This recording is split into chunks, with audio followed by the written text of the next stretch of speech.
तो दोस्तों आपका बहुत बहुत स्वागत है मेरे चैनल इजी टू लर्न में। फ्रेंड्स, आज हम एक नया वीडियो लेकर आए हैं और जो कि क्लास 12 के जो सॉल्यूशन चैप्टर है उसमें जो आइडियल सॉल्यूशन है उस पर वो डिपेंड है। ठीक है, हम आइडियल सॉल्यूशन में डिस्कस करेंगे कि क्या होते हैं आइडियल। तो फ्रेंड्स, सबसे पहले ये समझ लें कि आइडियल सॉल्यूशन एक्चुअल में क्या है। राउल्स ने इसको डिफाइन किया। ठीक है, तो जो राउल्स लॉ है उस पर ही बेस्ड है। तो राउल्स लॉ ने जो आपको मेनली जो दिया था वो आपको याद होगा, वो ये था the delta P upon P not A equal to X B. अपन ने ये उससे एक फार्मूला निकाले थे और उसकी कंडीशन क्या थी। राउल की कंडीशन ये थी कि P A equal to P not A multiply X A और पी बी इजिकल टू क्या था, P not B into X B ये आना चाहिए। और पी टोटल इजिकल टू क्या आना चाहिए, इन दोनों का ऐड था P not a x a plus p not b x B. ये जो था ये राउल्ट ने आपको एक इक्वेशन दिया था। अब आप समझ लें, तो ऐसे सॉल्यूशन, ठीक है, ऐसे सॉल्यूशन जो कि हर एक कंडीशन में, मतलब कंसंट्रेशन की टोटल एक रेंज होती है, हर एक रेंज में यदि वो राउल्स लॉ को फॉलो करते हैं तो वो आइडियल सॉल्यूशन है। अब आप थोड़ा, मैं आपसे ये कहना चाहता हूँ कि एक समझ लो कि आपसे यदि हम बोले कि आप आदर्श व्यक्ति हो, तो इसका मतलब है कि आप विषम परिस्थितियों में भी, ऑड कंडीशन में भी आप ऑनेस्ट होने चाहिए। नॉर्मली तो क्या है, दिन के समय तो हर कोई ऑनेस्ट दिखता है, लेकिन आपको बहुत ज़्यादा प्रेशर दिया जाए या आप बहुत ज़्यादा आपको लालच दिया जाए और तब भी आप अपनी ऑनेस्टी मेंटेन करो तो आप आइडियल है। तो वैसे ही आइडियल सॉल्यूशन की डेफिनेशन इस तरह से थोड़ा समझे कि आइडियल सॉल्यूशन की डेफिनेशन में लिखता हूँ। Ideal solution are those, ideal solution are those which follow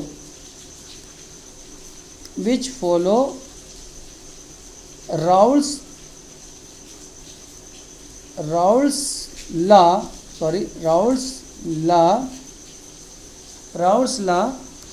for entire range, range of concentration, entire range of concentration called ideal solution। ठीक है, called ideal solution। तो ये फ्रेंड्स बहुत सिंपल सी definition थी। ठीक है, जो आइडियल सॉल्यूशन होती हैं वो राउल्स लॉ का टोटल एंटायर रेंज में क्या करते हैं, उसके रूल को फॉलो करते हैं और एंथैल्पी याद रखेंगे। तो एंथैल्पी एंड वॉल्यूम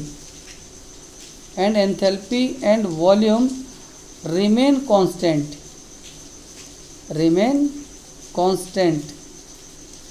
मतलब इसमें एंथैल्पी और जो है वॉल्यूम में कोई चेंजेस नहीं आता है। चलिए इसकी कंडीशंस देखते हैं। आइडियल की कौन कौन सी कंडीशन है। तो आइडियल की कंडीशंस क्या है। कंडीशन नंबर 1, तो पहली कंडीशन तो ये है कि ये जो है राउल्ट जो का रूल है, राउल्स लॉ को फॉलो करते हैं। राउल्स लॉ को क्या करते हैं, फॉलो करते हैं, फॉलो राउल्स लॉ। ठीक है, अब राउल्स लॉ क्या मैंने आपको बता दिया, अभी मैंने ऊपर लिखा मतलब जो पी इसमें जो प्रेशर निकलता है, ध्यान देना यहाँ पर। चलो मैं इसका एक आपको यहाँ पर जो ग्राफ बनाए थे अपन ने, वो ग्राफ को रिपीट करता हूँ। यहाँ पर आपने इस टाइप का यहाँ ग्राफ बनाए थे, यहाँ एक्स था, यहाँ पी था, ये आप लोग का था इस तरह से, एक ये पॉइंट था, ये आपकी सॉल्यूट के लिए थी, ये टोटल का था। तो ये वाली जो वैल्यू थी, ध्यान देना, यहाँ पर अपन ने x से बराबर से क्या लिया था 1, ठीक है, सॉरी एक्स ए बराबर से यहाँ 0, यहाँ x ए बराबर से 1, यहाँ एक्स बी बराबर से 0, यहाँ एक्स बी बराबर से 1।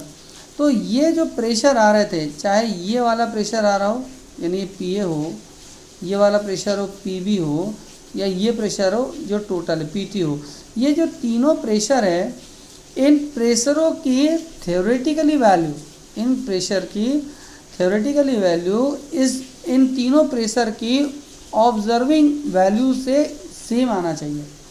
मतलब मैं इसको थोड़ा सा ब्लॉक करूं, थ्योरेटिकल कैसे निकालते हैं आप लोग? थ्योरेटिकल मैंने आपको निकालना बता तो दिया, जो पी टी इजिकल टू क्या होता है, P not A into X A और P not B into X B. ये जो वैल्यू निकलेगी ये प्रैक्टिकल वैल्यूज़ है ना, ये वैल्यू आपकी ऑब्जर्व वैल्यू से या प्रैक्टिकल वैल्यू से सेम आना चाहिए।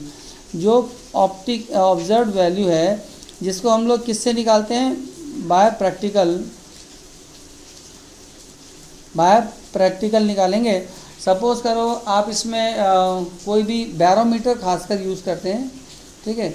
जो बैरोमीटर होता है, बैरोमीटर से जो भी वैल्यू निकलेगी वो इसके इक्वल आना चाहिए, ठीक है। ये पहली कंडीशन थी, ठीक। अब सेकंड कंडीशन क्या है, इसको याद करें आप लोग। सेकंड कंडीशन ये है, मतलब बहुत सिंपल है कि ड्यूरिंग सॉल्यूशन, ठीक है, ड्यूरिंग जो सॉल्यूशन है, सॉल्यूशन के दौरान चेंज इन वॉल्यूम,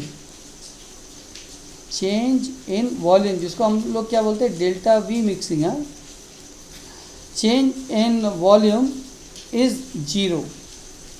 मतलब क्या है, जो डेल्टा वी मिक्सचर वो हमेशा कितना आना चाहिए, 0 आना चाहिए, ठीक है। मतलब उसमें कोई चेंज नहीं आना चाहिए।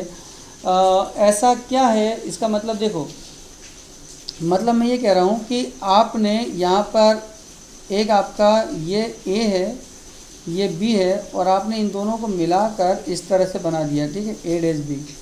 मतलब मैं आपको यहाँ पर ये एक गोला ले लेता हूँ, ठीक है, और यहाँ पर एक दूसरा ये सॉलिड ले लेता हूँ, और आपको इन दोनों को मैंने क्या बोला कि इसको मिला दो, ठीक है। तो यहाँ पर मान लेते हैं ये 5 ml है, ठीक है, ये हमने मान लेते ये भी 5 ml है। तो यदि ये मिक्सिंग के दौरान, सॉल्यूशन के दौरान ये टोटल कितना निकलना चाहिए, 10 ml ही निकलना चाहिए। फॉर्मूला क्या होता है, डेल्टा वी का आप लोग लिख लो, V of solution, volume of solution minus volume of solute plus volume of solvent, ठीक है। इस तरह से हम डेल्टा वी निकालते हैं। और डेल्टा वी कितना आएगा, जब यदि सॉल्यूशन का क्या 10 ml और ये 5 ml है तो कितना आएगा, 0 आएगा। ये आइडियल कंडीशन में ऐसा होता है। चलो थर्ड कंडीशन देखते हैं। थर्ड कंडीशन क्या है, तो ड्यूरिंग सॉल्यूशन, यानी अपन जब सॉल्यूशन बना रहे होते तब चेंज इन एंथैल्पी या हीट, ठीक है, हीट इज़ 0। अगला जो है कि इसमें जो हीट में भी चेंज कितना आना चाहिए, वो 0 आना चाहिए, यानी delta H mixing equal to कितना होना चाहिए, 0 होना चाहिए। मतलब ना तो हीट निकलना चाहिए, ना तो हीट इसमें एब्जॉर्ब होना चाहिए। अब कैसे अपन मैं समझूँ, देखो आप लोग को सिंपल वे में आप ये समझो कि इसमें क्या रहते हैं, हमारे पास ए डैश ए और उसको हमने किसके साथ मिला, बी डैश बी के साथ। यदि हम मिक्स कर रहे हैं थोड़ा, तो क्या होता है, यहाँ पर ए डैश बी बनता है, ये 2 मॉलिक्यूल्स बन गए, ठीक है। अब मान लेते हैं कि ये जो ए डैश ए के बीच बॉन्ड है और बी डैश बी के बीच का जो बॉन्ड है, इसको हमें तोड़ना पड़ेगा। तो यदि हमें इसको तोड़ना पड़ेगा तो हमें जितनी एनर्जी इसको तोड़ने में लग रही है, मान लेते हैं कि इसको 20 जूल एनर्जी लग गई, इसको हमको जोड़ने के लिए सपोज करो 30 जूल एनर्जी लग गई, तो टोटल हमको 50 जूल क्या हुआ, लग गई। तो इसका मतलब है कि एक मॉलिक्यूल से हमको यहाँ पर 25 जूल मिलनी चाहिए और 2 हो गए, तो टोटल हमें कितनी जूल मिलनी चाहिए, 50 जूल हमें एनर्जी दोबारा मिल जाना चाहिए। तोड़ने के लिए लगने वाली एनर्जी जो है वो हमको लग कितनी रही है, अब आप समझिए यहाँ पर हमारे तरफ से कितनी लगी 50 प्लस 50 जूल, और हमें मिली कितनी -50 जूल, यानी एंथैल्पी का चेंज कितना है 0। इसका मतलब ये हुआ कि इसका जो फोर्स ऑफ अट्रैक्शन है, क्या किसका फोर्स ऑफ अट्रैक्शन ए का, फोर्स ऑफ अट्रैक्शन बी का, इन दोनों का जो फोर्स ऑफ अट्रैक्शन है वो ए डैश बी के फोर्स ऑफ अट्रैक्शन के इक्वल होना चाहिए। ठीक है, तो यदि ऐसा होगा तभी यहाँ पर डेल्टा एच मिक्सिंग कितना आएगा 0 आएगा। ये बात याद हो गई क्या कि इन दोनों का, यानी इसको हम लोग इस तरह से भी बोल सकते हैं सॉल्यूट फोर्स ऑफ अट्रैक्शन, ठीक है, plus solvent force of attraction, वो किसके बराबर होना चाहिए,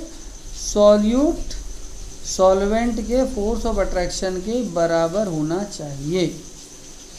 तो ये तो आपको मेन कंडीशन समझ में आ गई होगी।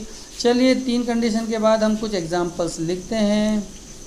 वो एग्जांपल्स कौन से हो सकते हैं देखें। वो एग्जांपल्स हैं, आप लोग याद करो, जितने भी एग्जांपल्स होंगे वो नियर अबाउट उनका मोलिकुलर फार्मूला जो है और मोलिकुलर वेट दोनों सेम हो जाना चाहिए। जैसे सपोज करो बेंजीन प्लस टॉलुइन। अब देखो ये है C6H6 और ये है C6H5CH3। पहला जो एग्जांपल है लगभग दोनों सिमिलर ही होना चाहिए। और देखो यहाँ पर N hexane plus N heptane,